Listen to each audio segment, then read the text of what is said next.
Hey, What's Hey, up, Ray, squad? what it you do? know What's up? What's up? what's up? Good Season indeed. finale. Season finale. Yeah, What's yeah, going on, yeah. everybody? Everybody good. Everybody good. Yeah, Yes. I knew everybody's kind of sad because this is our season finale. What's up, everybody? This is No Ship. sadness. Finale. No sadness. Yeah. Joy. We made it. Joy. Well, Joy. I'm a little bit sad. I'm a little bit Because sad and a little look, bit joyful. oh we've my, done We three had a seasons, phenomenal right? season. Phenomenal We've done season. three Yes. seasons, 3 seasons and we're about down. to do a Yes, yes, fourth yes. one or something. So wait. no Three. sadness. Under Three. trust. Under trust. Three. Tweet, Three. tweet, tweet, tweet. Hey, Cole. Three All right, seasons everybody. in the West Side. You know. All right, gang activity, gang activity. Okay. Anyway, what's up, everybody? This is Ships, the Relationship Show, where we chronicle the difficult and hidden world of true to life relationships. This is our season finale, but we have an amazing show. And it's dedicated to all of the people out there who don't know when it's time to leave a relationship. So, hey, Gary. So we're gonna break this list down, guys. But before we get into today's show, guys, go ahead and like and subscribe to our channel over on YouTube. For those of you who are following me on my personal pages or Rick's or Pastors or Janine's, please go over to YouTube, Butterflies Entertainment, and like and subscribe over there. Plus, let us know how to help you by emailing me at ZandraSSandSamWilson@yahoo.com. We have a form that you can fill out, a query form that's in the information section on our YouTube page. And what you can do is just let us know what you want. If you want to come on the show, if you want to be a witness protection with a message in the bottle, if you want to just come on and just talk, we'd love to have you however you want us to have you. Again, send in those message in the bottles. We're gonna have some great prizes. We're just waiting. We got some great prizes and some things for you guys coming up, especially for season 4. So anyway, guys, so I want to go through how everyone's week has been. Let's go out of order here a little bit. We're gonna start with you, Dr. Collins. Hey, how do we do? How was your week? My week has been absolutely phenomenal. Doing nothing, huh? I'm doing out here saving the world one life at a time. And in most cases, I'm saving people from their crazy sale. Pretty much. I wonder who he talking about. Okay, Pastor Rick. Hello. Nice to be back. I had a battle, but look at God. Look at God, Look you at back. No, I'm feeling great. All right. Yeah, it's been a wonderful week. Celebrated 27 years. Stop playing with me. Congratulations. I'm telling you, Cole needs she needs an Stop award it. just Stop it. Wait a minute. She she does need one, but I may need one too. I'm gonna leave it there. I'm gonna leave it there. No, Rick says she needs one, but he's all she's getting. So pretty much. Yes, sir. Listen, I deal with what I got. Yes, sir. That's it. Yeah, best thing that was your week? No, best thing that happened. We know. So we had a wonderful time. We spent the week, really the days of our anniversary. We went out and ate, and I paid for it. Yeah. So yes, ma'am. Good. Yes, ma'am. But praise God that we're here. Okay. So yes, ma'am. Praise God. Well, congratulations. That it really is huge. In today's climate, that's huge. All right, Neen, how was your week, girl? Let's see. I'm starting a new job this week. So come on I'm now. excited about that. I just saw a little rough cut from the film that was shot in February. Okay. And it looks good. I'm excited about that. Okay. And our godson, has his baby dedication coming up this Sunday. And I'm Okay. That's so exciting. So exciting. Okay. Okay. So you guys ready? So today's guys again. Comment. Please do. When do you know when the relationship is toast?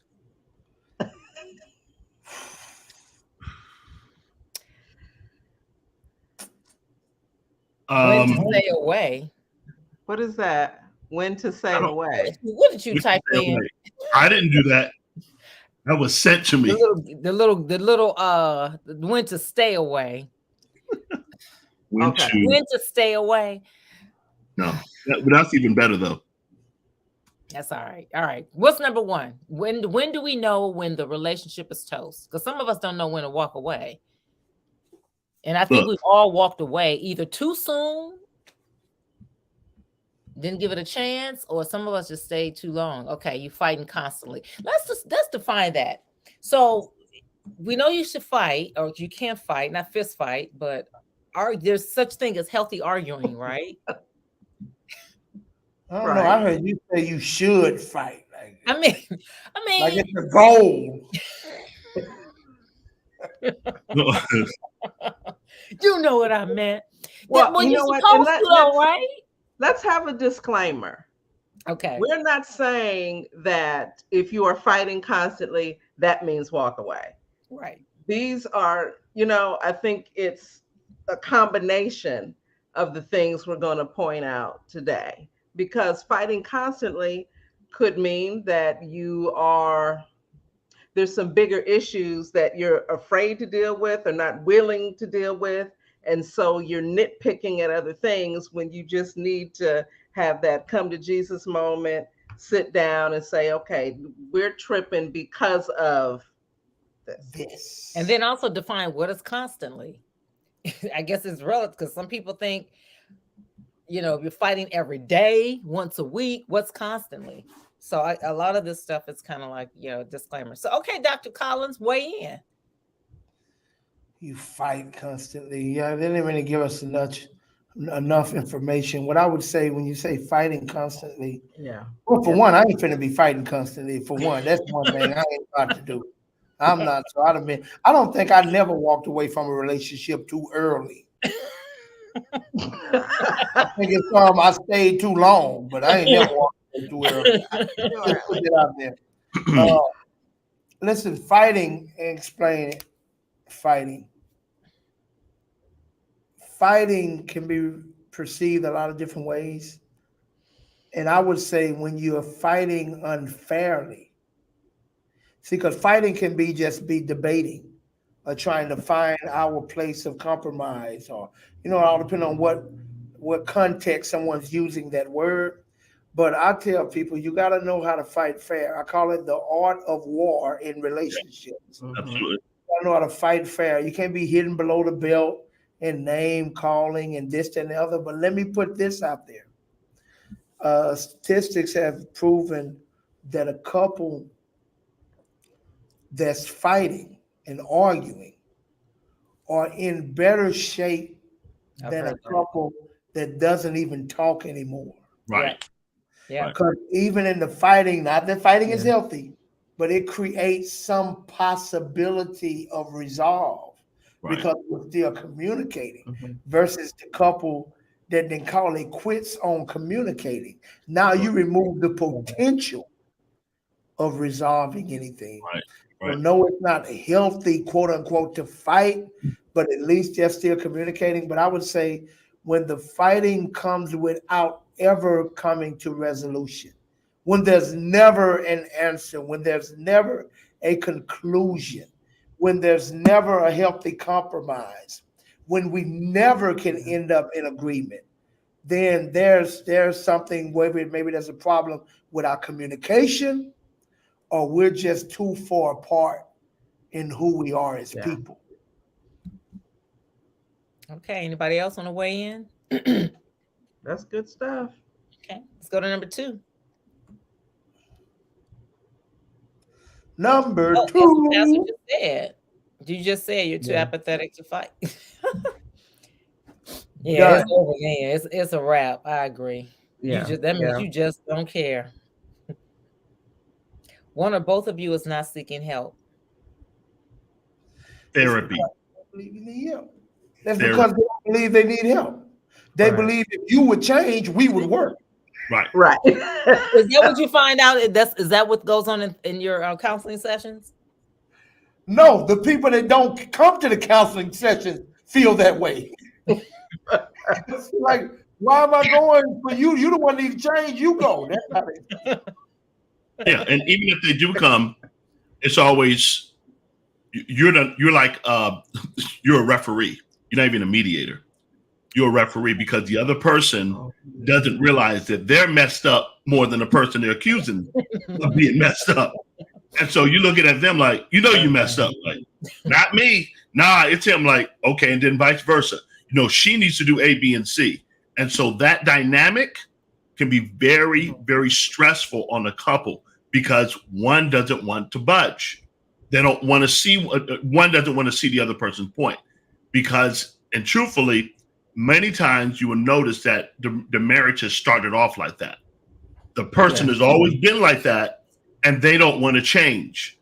So as soon as the other person got fed up with all of that foolishness that they put up in the beginning, because it was cute at first, it was nice, and all of a sudden it flipped on it, and now they're frustrated. The other person says, "What's wrong with me? There's nothing wrong with me. It's you," because the person tolerated it for years. Yeah. And now you're playing a referee between two crazy folk. Yeah.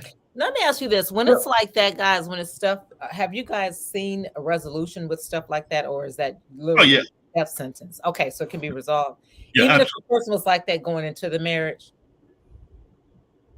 Even if the person's like that going into the marriage, I think, in my approach, is very direct. Okay. Very direct. And I don't know what Hosea does in this session, but pretty much if you don't do plan A when you leave, don't come here asking for plan B when you come back. Amen. It doesn't make sense. Amen. Listen, depending on if you're a member, you're a part of the ministry or not. Well, depending if you're a part of the ministry, I'll charge you.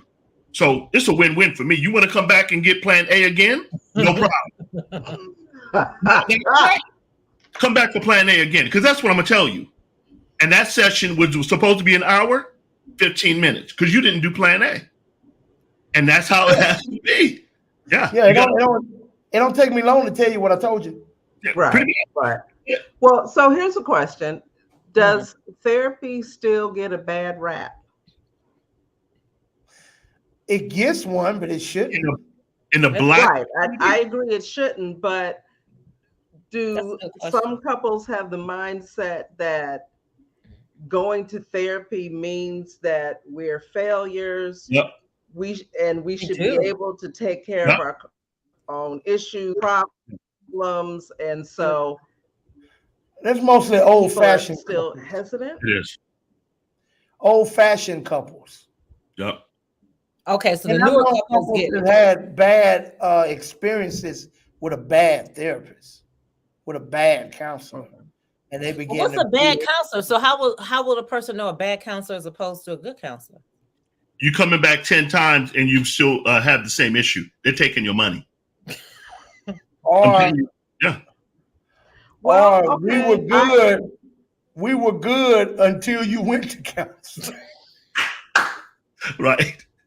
Right. Well, there's that. Yeah. Yeah. Yeah. No, but I'll say this. Gary and I. I'm sorry. Go ahead. We went to see somebody. I'm sorry, mine is delayed. I didn't hear you talk. No, you're fine. You're fine. Go ahead. Yeah. Gary and I went to see somebody early on, and I had a horrible experience with this woman. And when we left, Gary, he realized that not only I had a horrible experience, but that the lady said some whack stuff, because she basically treated me like the angry Black woman. Okay. I got you. Yeah. And my thought was, if you want to see her, come meet me outside. Put her on the mic. I'm gonna give you your money's worth. Put her on the mic. Yeah, and that's what I mean. Some therapists are very biased toward one of the individuals, Yes. And the moment one individual feels attacked by their spouse and the counselor, they're not coming. They're not coming back. Like I'm very intentional. I'm very intentional because I know the temperament of people. I'm very intentional of giving both sides an area to work on. Yeah. Because you got to level the playing field. Or nobody's going to return to the field. You got to level the playing field. Right. What if it's the other person's complete fault? There is always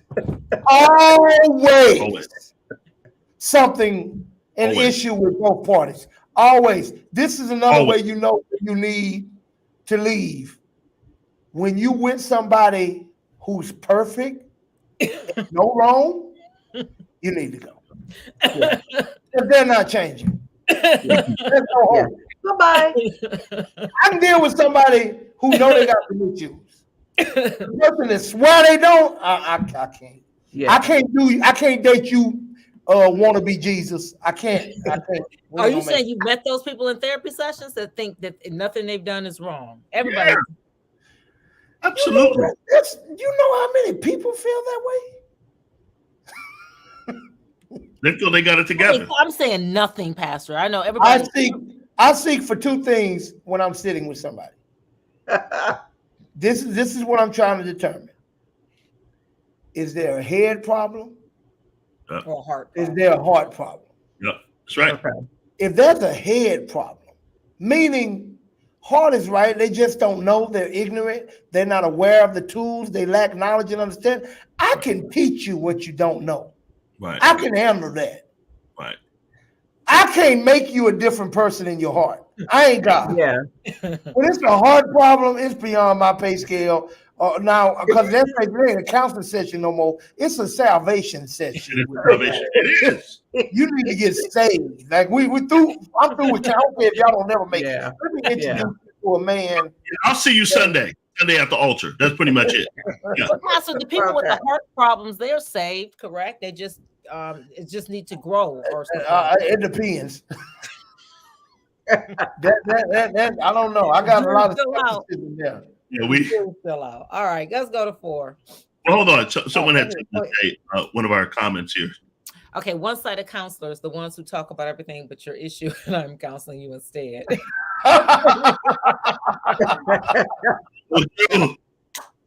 That's funny. That's good. Look, you put them on the couch and you're sitting in the chair. The majority. Asking them about their childhood.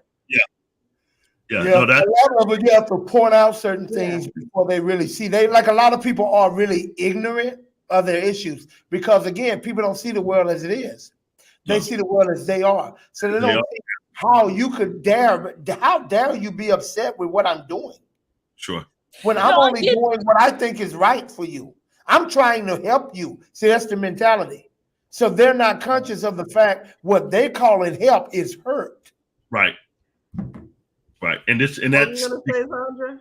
No, I was gonna say is that Cole just made a really good point. She said the majority of people, I guess maybe I am ignorant to a lot of stuff. I just figure most people know that there's some stuff that's wrong. Nobody is perfect. We know we have issues and we could do better in certain areas. They don't believe that they're the problem with the relationship. Right. Not that they're perfect in life. Right. Okay. But the problems they have in the relationship are not on them. No. Yeah. It's always going to be the other person because they're not willing to, look at the hurt that they're causing because they're hurt. Mm-hmm. And so that would have them to really confront a lot of back issues that should have been confronted prior to them even getting into a relationship. Right. Yeah. So they're bringing all that baggage, all that trauma, all the foolishness into the relationship. He or she will cause pretty much havoc because they haven't healed.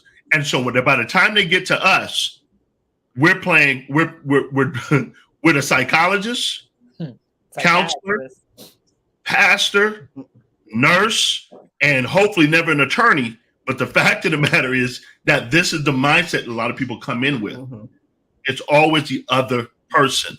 And I wanted to note here, amongst Black people, amongst Blacks, therapy now is being pushed more and more, which is wonderful. Yeah. I think personally, the spiritual counsel and the head counseling go hand in hand. Because when you look at the Word of God, it gets psyche. Yeah. It deals in the psyche. In fact, many times before spiritual, it deals in the psyche first. Right. So I think what happens is the great psychologists or pastors who have a psychology degree, it really helps the counseling session. That's just my opinion. Yeah, Zandra. That's good. Zandra, Yes, to sir. your point, why do you think most of these people wanted to come to counseling? Yeah. You thought they wanted to come to get help. Yeah. No, they wanted to come for you to help their partner understand how they were right and they were wrong. Yeah. That's why they came. They came because you know what? I'm so convinced that I'm right. We're finna go to a counselor that's finna tell your butt so I can show you it's been you. That's what the mindset is. Most of the people that come to me for counseling don't leave with what they thought they was coming to get. Right. Oh, yeah. Now, if it's their first time, they mind get blown. Because I don't even let them talk too much the first time they sit down with me. I start reading their mail just off of my questioning, which I'm not even talking about what you think your problem is now when I'm first meeting you for the first time. Right. I'm digging into who you are. And when I dig into who they are, there's mind blown when I start pointing out the issues they're probably having that they haven't even told me yet because I've just assessed who you are. And by the way, and this is a note to all the folks who do go to counseling, particularly with pastors, make sure that they have the Holy Ghost. Listen. No, I'm not playing. Who gonna come with pastor? He not saved. You listen. The pastor needs the Holy Ghost. I'm saying that they know that they're not saved. Yeah. Why would you go to a pastor that you know? You get into another subject. Okay. I said no. I said that no. I know you get into another subject. Okay. No, that's another show. That's another show. Thank you, Janine. You always feel like you need a break. Yeah, I'm tired. We break off for 3 months, come back together a week. Then we take another 3 months off. Your relationship should not feel like a full-time job. A new relationship should be the break. Yeah, it should be. The new relationship should feel like the break from life. Yeah. You need a break. Look, one of two things. I wish you would. Too darn fast. Listen to me. I wish you would. I wish you. What? Oh, you need a break. Can we do a break, a trial separation? Yeah. See, let me tell you something. One thing. Let me tell you what that is. There's two things. Number one, that's woman stuff. What is it? Or when you hear that from a man, it's really a kind way of dumping you. That's what it is. It's one of two. Say that. Yeah. Why you say it's woman stuff? Because only women ask for a break. When a man say I want a break, it's his kind way of getting away. Right. So if a woman asks, you're saying that's no. So goodbye. This is why a man gets mad when a woman asks for a break. He gets mad because he knows to him that means we done. Okay. If Zandra says she wants a break, Zandra's done. Yeah, let's be clear. She fit with the man. Zandra's done. Okay. One and done. That's it. Everybody Bye. else, that's the kinder, gentler version. Just disappear from the face of the earth. Okay, I hear you. I didn't know that, Pastor. I'm glad you brought that out. So from when I have heard a lot of women say, let's take a break for a while and then try to, if you miss me within those 3 months and we come back together. That's the woman part right there. That's it. Right? That's what I'm talking about. Men don't think like that. Men ain't giving you time to miss them. Like not on purpose, not with now man give you time to miss him because he get mad and he walk out of the house and he ain't gonna call you for 2 days. That's his break, but it ain't announced. It's just done.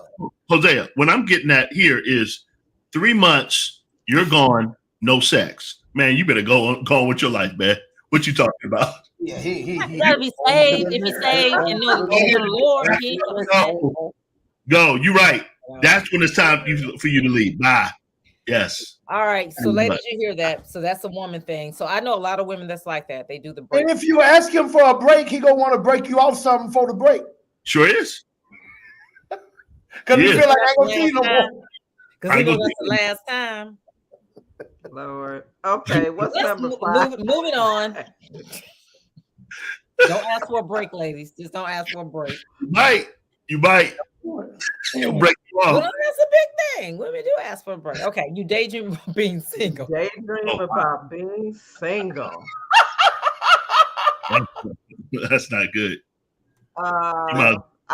Okay. What else is there to say about this one? That's I don't know. big I don't know. sign. I don't know. It's like you on a job that you're working on till your business take off. That's what you're doing. No, exactly it. Until. That's funny. Yeah, that relationship is until. Yeah. But people now come on, y'all know people do that all the time. They do. Look, and we know that they need to go about their business. Daydreaming about somebody else. I know. You could right? be daydreaming about not no, being but single that's the same thing. That's the same thing, Janine. Yeah. That's the reason you dreaming about being single. So you can be with somebody else. Put it all under the daydream category. Yeah. Okay, you stood up. You thinking about baby? No, you got problems. You got problems. No, man. Well, okay, I agree with this, but that was self-explanatory. Like if you daydreaming, then okay. This is a good one, and this does not necessarily mean sex. There's a lack of intimacy, but right. Make sure we make a point. Yeah, that doesn't mean the relationship is over. No. That means something is going on that needs to be corrected. It doesn't mean the relationship is over. Because there's a reason there's a lack of intimacy.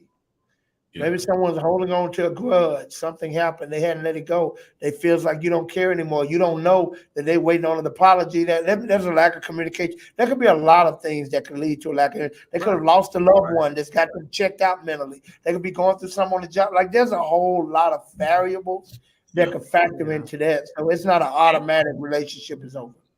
Right. Okay. Yeah. Neither is daydreaming about being single. Let me throw this in there though. I thought this was like a one-off, but I know some women who married and they did not consummate their relationship until months, maybe a year later. After marriage. After Pastor told me about that. I had never heard that before in my life. That's grounds for divorce.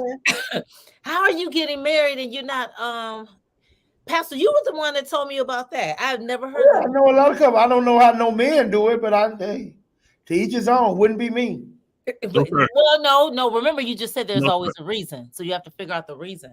No. You just said they was having sex and they got married and sex stopped. No.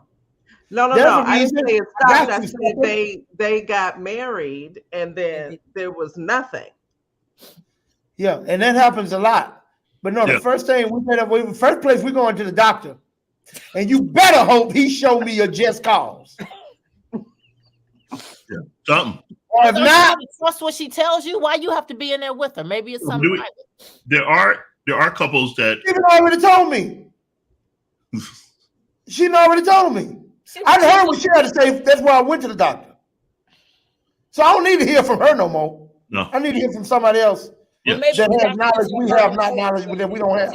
I'm just saying the doctor could tell her and she'll tell you. Well, I think that we can all agree that especially if you're married and your spouse does not want to be intimate with you, and you've been married a month, 3 months, 6 months, a year, something is wrong. A year? Listen, I'm with the fellas on this one. Look, I get the honeymoon night, but the day after, we know couples that been married probably 15 years and probably have had sex maybe 6-7 times in their marriage. It's crazy. I don't get it.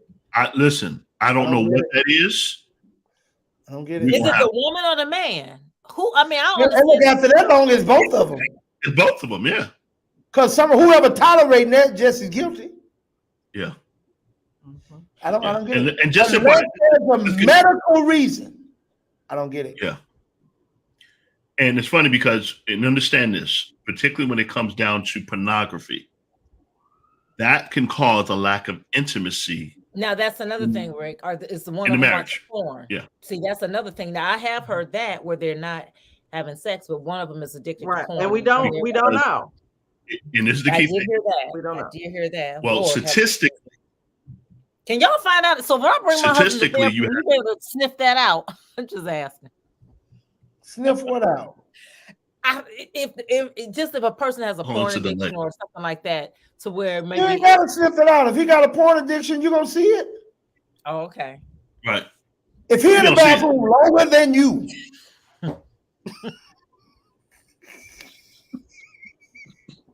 If the browser's always cleared out, if you finding lubricants all over the house, you got lotion, baby oil, and all these, and he stay ashy. you finding wet spots all around the house. You know what? Just do that thing so All his underwear thick. and see where the DNA is in your house. Pretty much. You need a They get that machine. They black go light. Yeah, you wow, just need to scan and your everything house light up. Everything light up in here. and like what's going on in the living room? What's happening over here? Oh my gosh, my stomach hurt. What is Wait. this? How is somebody supposed to do that before they Baby, get married? Real talk. Listen. Statistically, the more body counts that you have before your marriage, Uh-oh. the more bodies you have, men and women, the less intimacy you can have in your marriage. Because there's a such thing as being in love and loving someone in the marriage. We talked about. Okay, can we talk about that right Yes, now? that's good. Come on. Let's talk. That's a Come on. great segue. So please explain the difference between Right. in There's love agape love. I want to hear this from the masters. Oh gosh, we're masters now? Yeah, because I want to hear the Oh, look, difference. he's taking a drink of water. I guess I he's know, about right? to lay it Did on. he adjust Okay. himself, Janine? Did he Go ahead. adjust himself? Sorry, go ahead. Everybody. No, I'm Oh, gonna and wiping his forehead. Okay. I'm listening So, with my good ear. I'm listening with my good ear.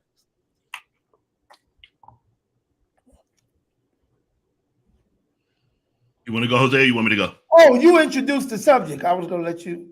Oh no, okay. Here we go. When particularly a woman, when she doesn't respect her husband or even honor him, she can be in love, excuse me, she can love him, but not be in love with him. And what happens with a lot of men in the sense of intimacy, they're not in love with their wives, but they love them. Hence why they have the side chicks. Hence why they step out. They're not in love with their wives, but they love them. And so that's just one aspect of it. So for clarification, you're saying that not to say it's 100% foolproof, but if a man is in love with his wife, the chances are very slim that he will step out on her. In my opinion, yes. Okay. When he's in love with her. When he's in love with her. Because that mutual respect. Because keep in mind, although men want love, they want respect and honor more. Does that make sense? Yes, I understand that. That's how we interpret love. That's how we interpret love. When you respect him, you honor him and so forth. And let me clarify honor. Yeah, Listen, please. when it comes down to honor, that does not mean that you're a doormat woman of God. That does not mean that. Okay. That means that pretty much you respect his opinion. You hear him out. You don't shut him down. But you hear him out. Although a lot of stuff that you may say may be right. And let me share this with you. I'm the first one to admit there are things that I knew I was I'm wrong about this one. And I listened to her. But listen, she honored me enough to let me go through the situation to come back and say, you know what, you were right. That's how you honor your husband, because he's a visionary. I know, so Rick, I ain't believe you. Listen, go be by yourself. But I'm telling you how this works. And when it comes down to being in love with your husband or your wife, it's honoring pretty much each other's needs. So she needs you, sir, to go get a job. That's job. J to the OB. Yeah. And keep it. And keep that. Yeah. And keep it. Yeah.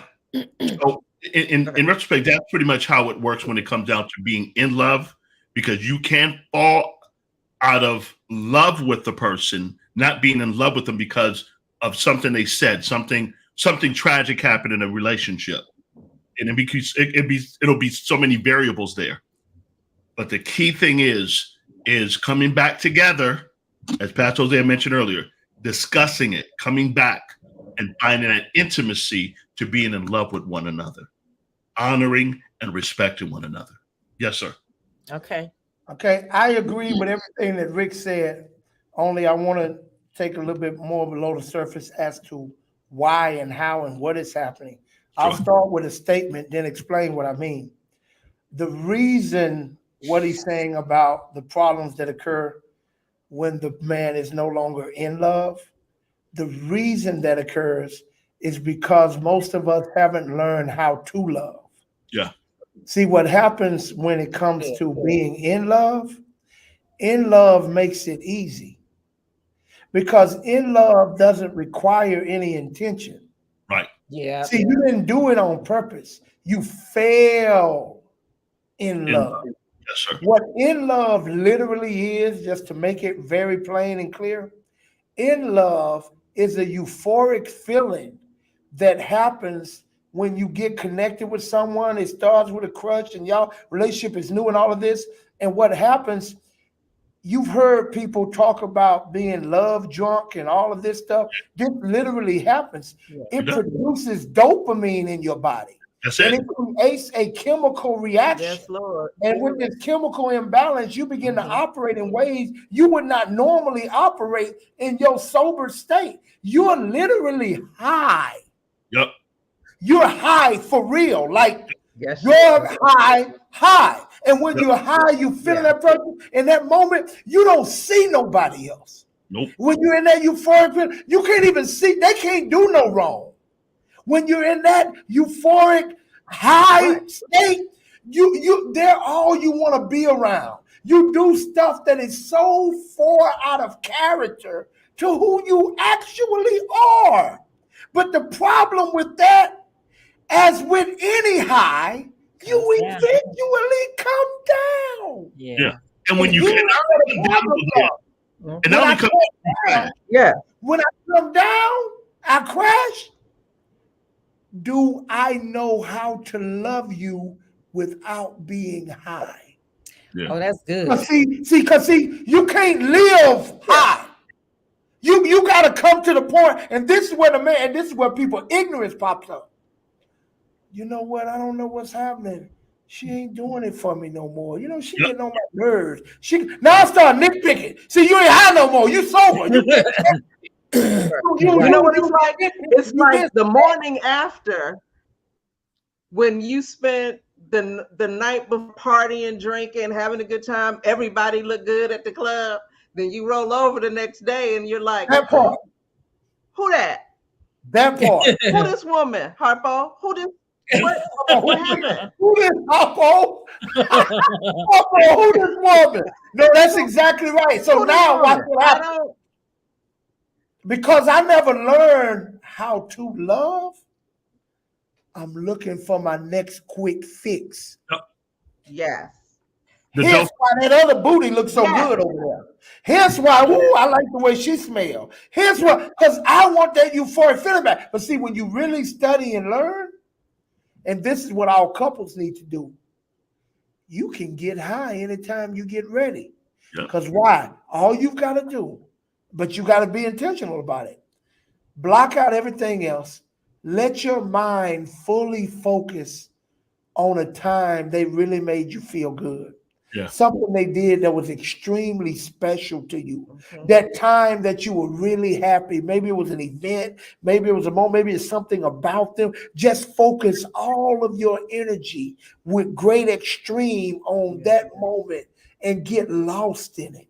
Because as you allow yourself to get lost, you begin to trigger emotionally those euphoric feelings. And if you get in that state and you begin to love that person, that's how you get high again. That's how you keep falling in love over and over and over again. There's a scientific term, I don't remember the term, but here's what it means.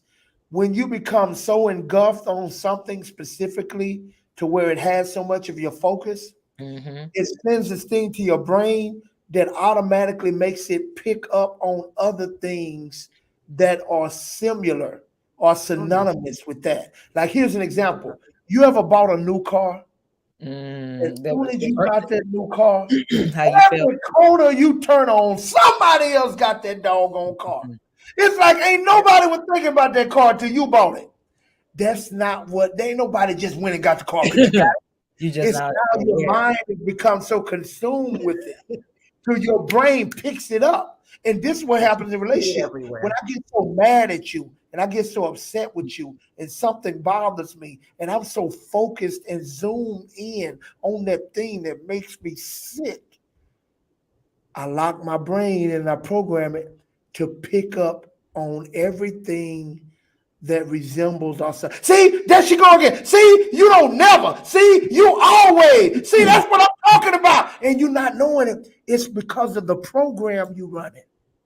So, yes, you want to be in love, but it's not practical to think you're going to live in that state. I've got to love you. My love goes beyond how I'm feeling. My love becomes my commitment. And this is where I think you mentioned the agape. For while we were yet sinners, Christ died. Jesus didn't feel like dying for your behind, but his feeling didn't determine his giving.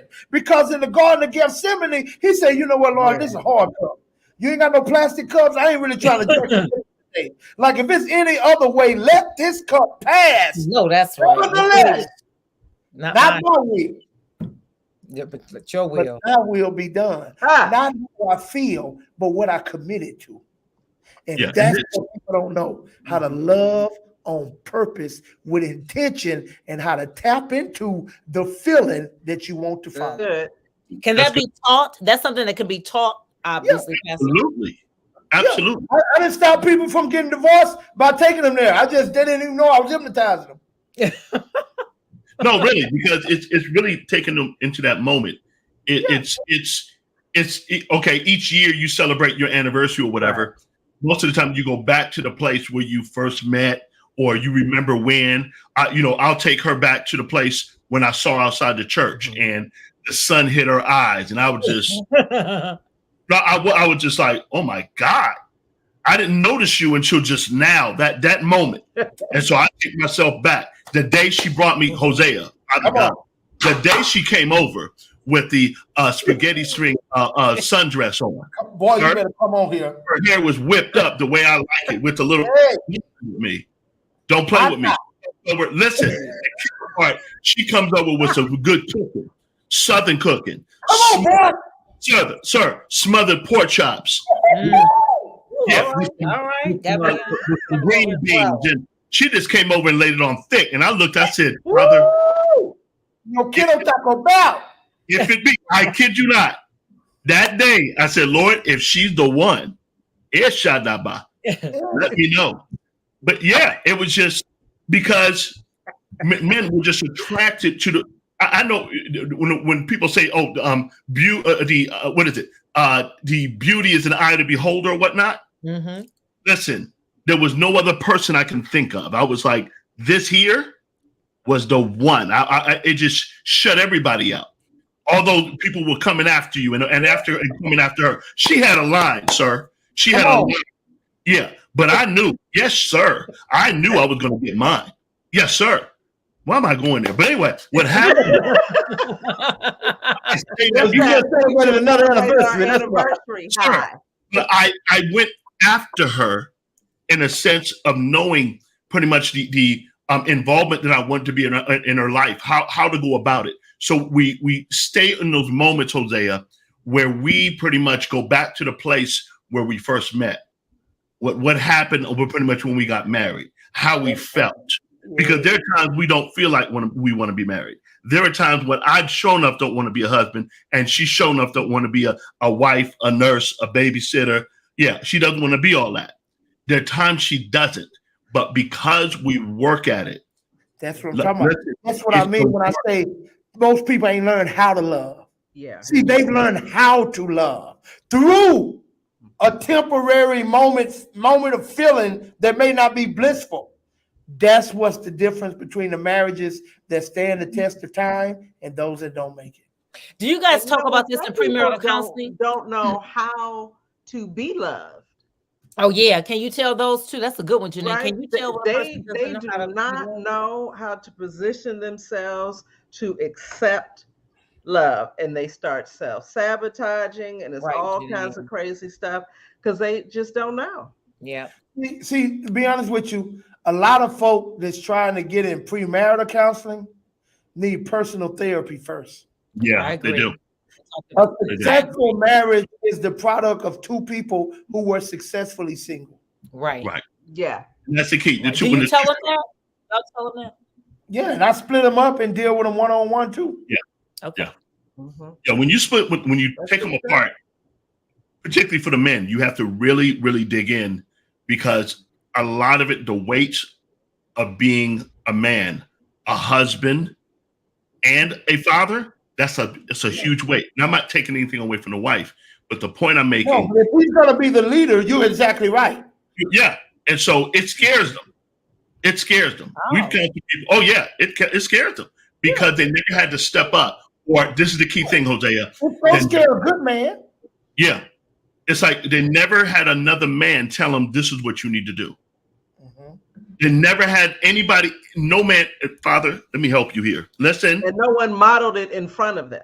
No one modeled it in front of them. And this is the key thing, and I say this to all the men. Please find a man of God to speak life over you. Listen. Yeah. Life over you. Yeah. There's something about a man of God speaking life over another man or a son in the faith is vitally important. Hey, because, Rick, yes, sir. Let me say this to you. I won't call his name because we know him. Friend of ours, great brother, great powerful minister of the gospel. He shares it publicly, but I won't shout his name. That's not important. He says one of the hardest things for him when he got married. And this brother who saved himself, he was a virgin, man of God. I mean, real upfront, a solid brother. Yeah. He said the most challenging thing for him as a husband, he did not know how to cover his wife. Yeah. He never saw a man cover a woman.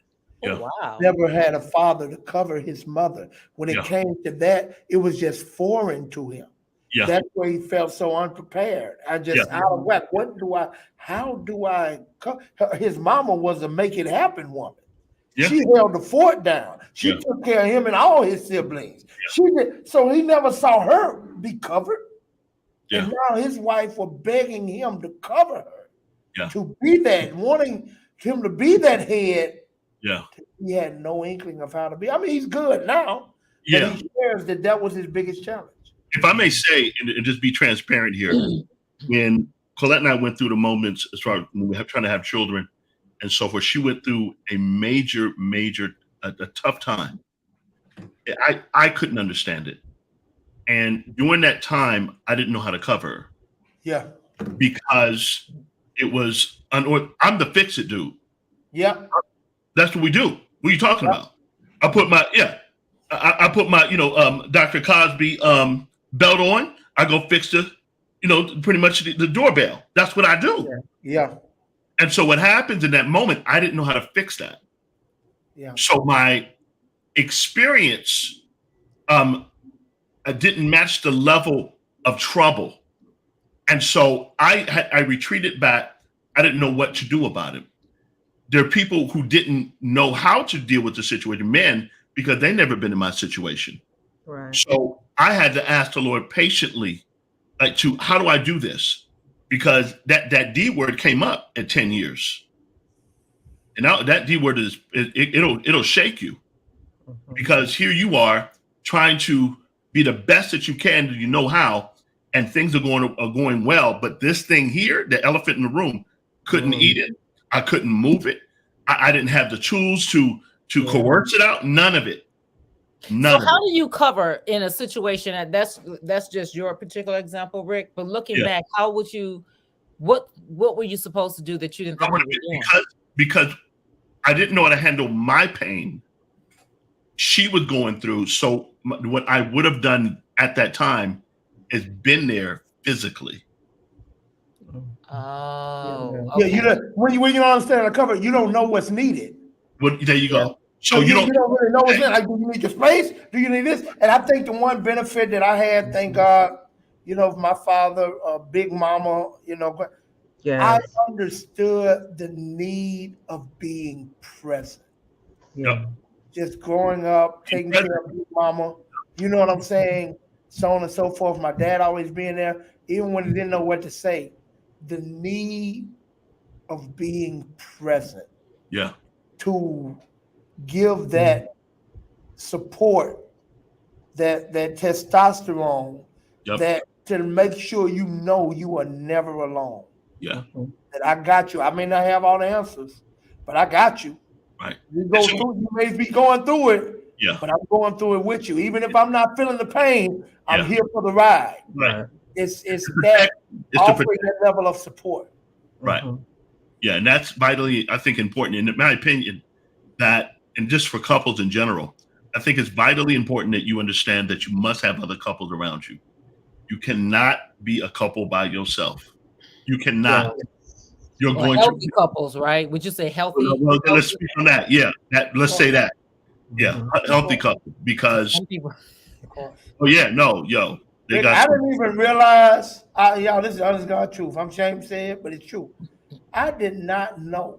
I didn't know that I didn't have no single friends till I lost my wife. Wow. I wasn't aware. When I started looking for somebody to hang with, everybody married. I mean, somebody that, I got single people in my phone, but I'm talking about somebody that I'm not just pastor to. Somebody that I would just call a friend. Right. I couldn't find nobody to call. And I got all my homies, but they all married. And I'm tired of feeling like the third wheel. I didn't realize it. But it was, I understand what you're saying. It's one of the things that kept us healthy. Yeah. We had a community. Right. Yeah. Right. Let's segue. 5 minutes, guys. 5 minutes. No, right here. All right, guys. So you've stopped helping each other. Yeah. Get out! No. This is most marriages. What I found, if you ask me, what do you see as the biggest problems in the people you've counseled that lead to problems in the marriage or divorce or separation? If I had to name one thing that summarizes all of the problems, lack of oneness. Yep. Yeah. That's really what I would give the nucleus that I can summarize it. Yeah. Most of them are two individuals in one life. I can believe that. Yeah. You know what it feels like? It feels like a single mother living with a bachelor. Wow. Yeah. Wow. That's good. That's a good analogy. That's really a great analogy. Yeah. That's good. That's good. When you talk about, because a lot of things, I think, Pastor, one of the things you brought up, I remember with dealing with the woman who wanted the prenuptial agreement, I think, and you were like, you didn't agree with that. I forget what your maybe you can even summarize that, because sometimes people come in when they're older and they have, here's the situation. So when you're a age, you have property and stuff. Okay. And you don't want to, that's your property. You want your kids to get it. And okay. So go ahead and we can end with that. No, it's just a thing of people set things up from an individual perspective. And what happens is this didn't put it all in a nutshell. People want to be married. They want to be married so bad, but this is why we talk about it's important for you to also be in love with the institution of marriage. Because a lot of people love people, but they don't love marriage. Right. And when you love the person but don't love marriage, you still setting yourself up for failure. Right. because the institution of marriage comes with that level of trust and accountability. And here's where the problem comes. And anybody that don't meet those qualifications, you should not marry. But people say, I want to marry you, but I don't want to do this that really comes with marriage. So let me set this up to safeguard myself when you start disrespecting the institution, which is setting you up for failure. And I get it from the logical standpoint, but marriage ain't logical. It's spiritual. Ain't nothing logical about two individuals becoming one. You left logic when you do that. That part. Marriage is the death to independent living. Yeah. And that's what people don't want to sacrifice. Yeah. And that's when you don't love the institution of marriage. I just so happen to love that institution. I rock with it. Yeah, you got to first love that part first. Yeah. Love marriage. Yeah. Because, of course, the whole falling in love, that's going to come. You being or loving someone, that's going to come. But the institution of marriage, you got to love it. That's the first thing you must love is marriage. It has to be exempt before you. It has to be before you, of course. But yeah, it's that when we get into counseling sessions, it's about the marriage. Yep. I just want to throw in one more quick tiny thing. Janine will wrap us up. Go ahead. Okay. Back to Pastor Hosea was talking about falling in love and all that. And it's interesting. We say fall in love, but any other time you use the word fall is never a good thing. Falling is never a good thing, right? We grow in love. I meet you, we grow in love. When you fall, you're crazy. You just forget about it. So we're not falling in love, because then you can fall out of love. We're growing. I like that. That's one thing. And then the second thing I'm gonna add that to my repertoire. There you go. The way God designed marriage is just, I mean, he's brilliant, right? He's God. Mm-hmm. Not one time today did we mention soul ties. No. Right. The reason there's such a thing as a soul tie is like relationship insurance. Because what I can't stand you when you didn't get on my last nerves, right? When I'm not in love with you, there's no butterflies. It's that soul tie, right? That keeps us connected. Yeah, that's a godly soul. In the blanks. Yeah, right? godly soul. And because soul ties has become a bad word. And that's how we should kick off season 4, y'all. We definitely got to just do a whole, that may be a couple of soul ties coming soon to a YouTube channel near you. Yes. On butterflies. Okay, guys, we've done it at show. We need to throw up some balloons and have a great I gotta go pee. I love y'all with the heat of 1,000 suns. Thank you to everybody who's rocked with us this season, other seasons. Please take advantage of this time off to reach out to us. Let us know what you want to talk about, what you want to hear about. If you want to come on and be a guest and share your personal journey, your story, this is the time. Yes, this show is to help you, to bless you, to connect you, to help you break through and get over some stuff and be free. So if you want love, then love can find you. Love will come together. All right, guys. We'll see you in a couple weeks. I'm out. See you later. Bye-bye. Bye, everybody.